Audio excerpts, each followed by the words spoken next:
My name is Gracie. I'm 27 years old and I work both at home and in an office. My husband, Aaron, is the same age as me.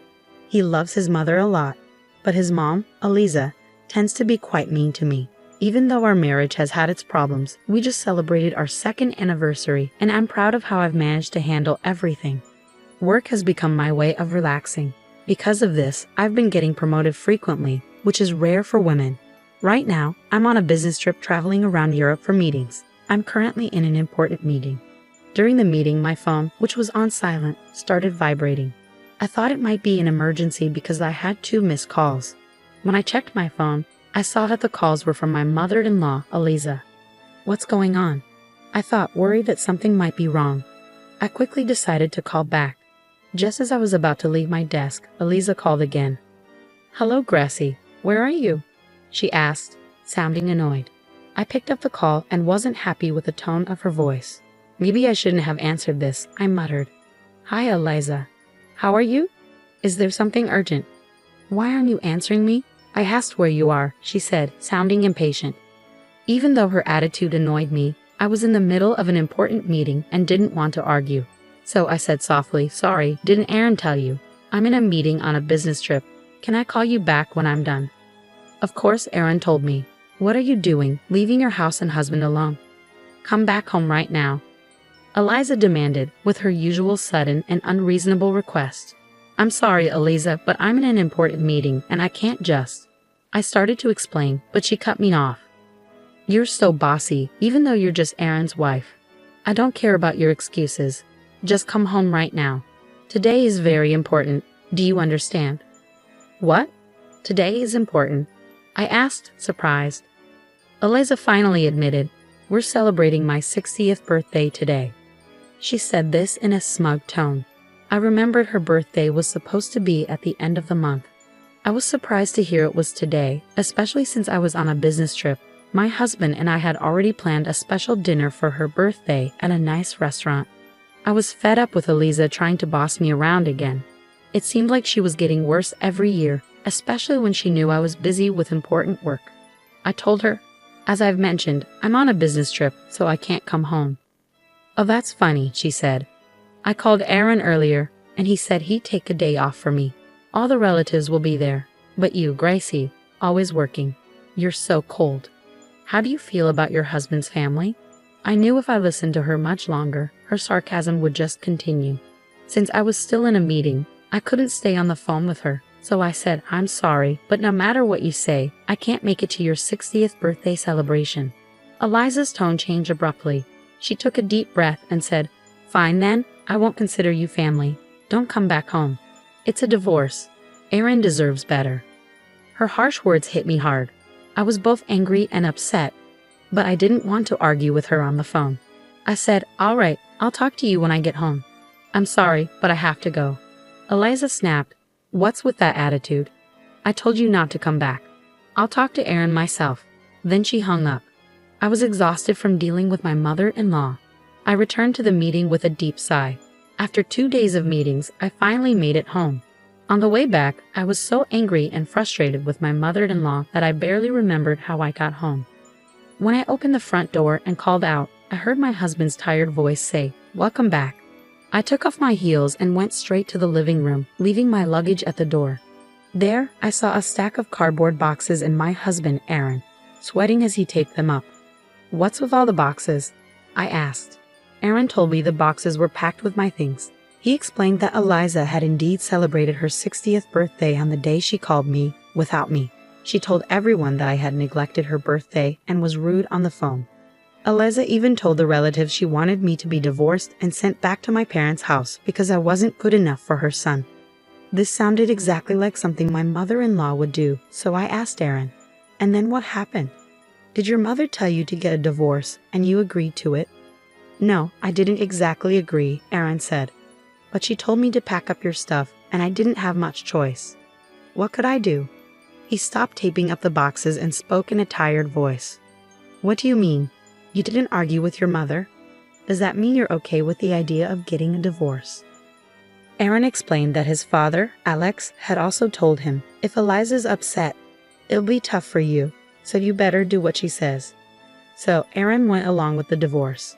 I couldn't believe he was accepting the divorce so easily. What is wrong with Aaron's family? His father is controlled by his mother, and Aaron blindly obeys her too. It felt like no one was on my side. When I was at a loss for words, Aaron said, "What my mother says is final. It's only until she calms down and things settle. This divorce isn't real. I'll come for you when things are better." He looked at me with pleading eyes. I wish he would show that kind of pleading to his own mother. How could a grown man like Aaron be so afraid of his mom? I thought, there's no saving this.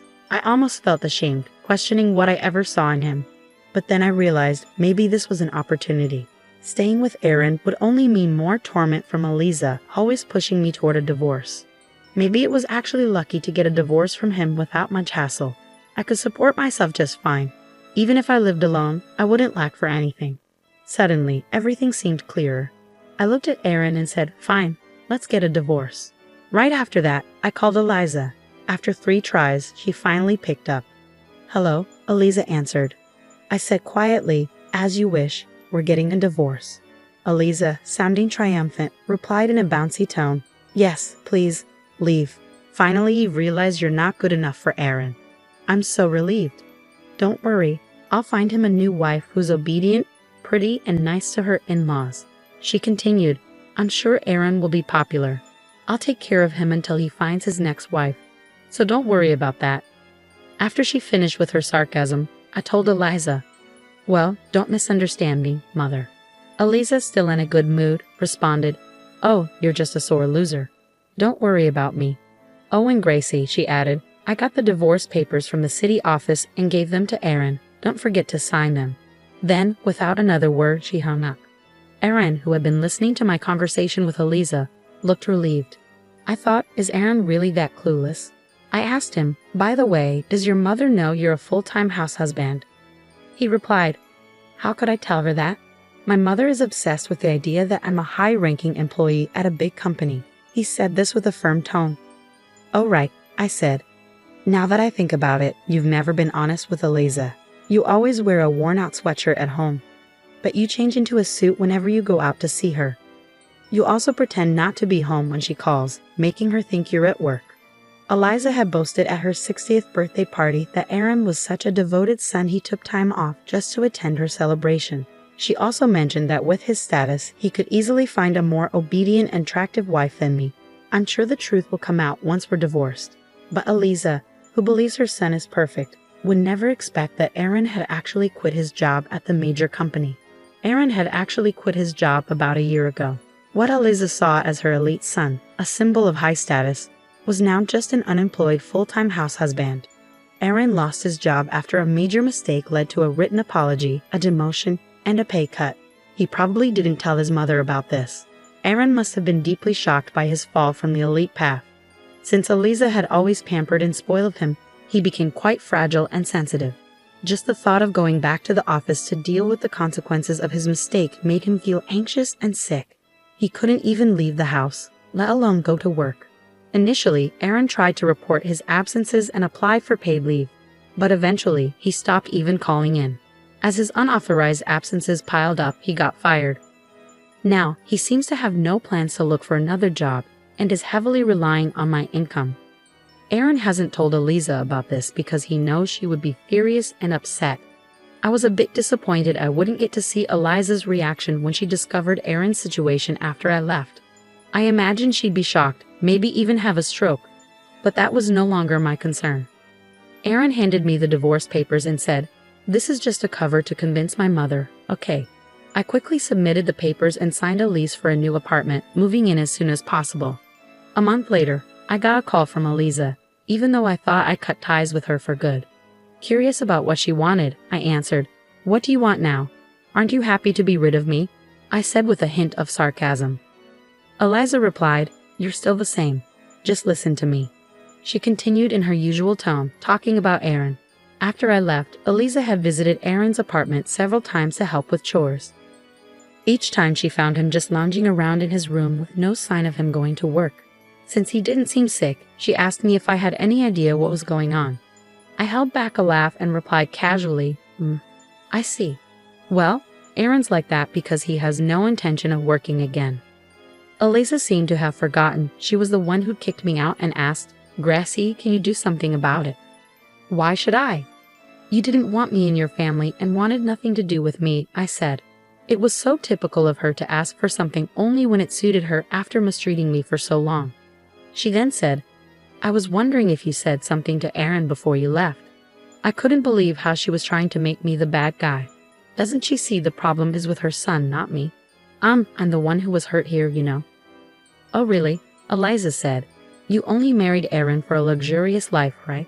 So why would a divorce be so painful for you?" She looked at me as if I'd married Aaron just for his money. Are you kidding me? I was the one supporting Aaron financially during our marriage. I was the one providing for him. In reality, I couldn't afford to live extravagantly because of Aaron. I was fine with the divorce, but should I consider asking for alimony? Eliza couldn't believe what I said. "How dare you make up something like that? Gracie, you just forgot to ask for alimony, didn't you? Aaron has a higher income and position than you.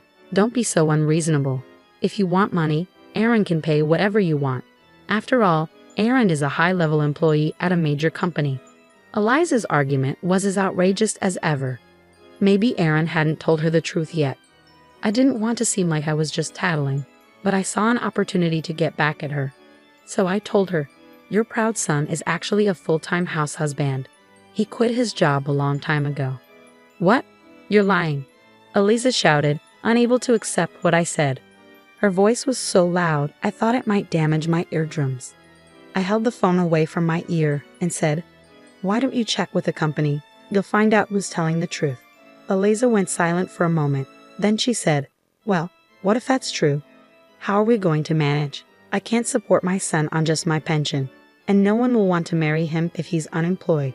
What are we going to do?" Her voice had clearly softened, and I couldn't help but grin. "What shall we do?" I asked.